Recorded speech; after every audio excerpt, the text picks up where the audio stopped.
Welcome to the Chom Sports News channel that ensures you are not caught up in the news of the sport here in Europe. Chelsea's massive £112 million transfer plan will not solve what happened in Liverpool. Humbling is the current news. Don't forget to touch subscribe to be a stalwart with our channel.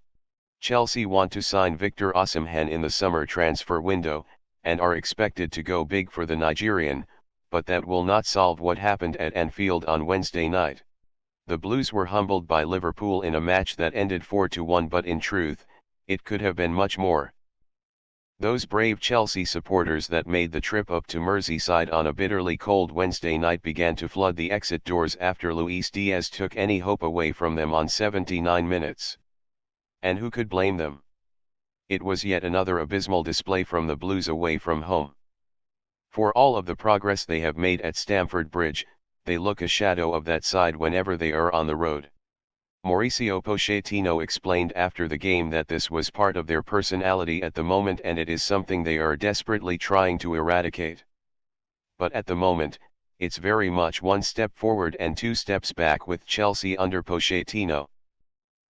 Let's be abundantly clear, here, that game at Anfield was beyond them. In fact, they should be focusing more on the Wolves game on Sunday. Now that is the sad truth for Chelsea supporters, and it might be difficult for some of them to accept.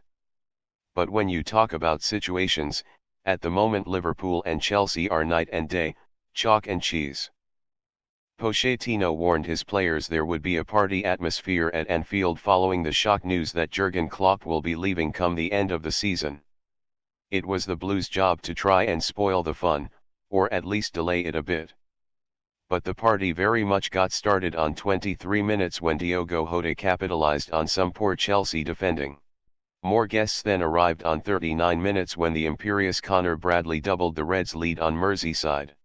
Christopher Nkunku's neat finish after Dominic Szoboszlai's header 6 minutes before was essentially the neighbor knocking at the door asking to keep the noise down. But Diaz's goal less than 10 minutes later ensured the party went on all night at Anfield. Thank you so much for visiting us if you haven't done so yet.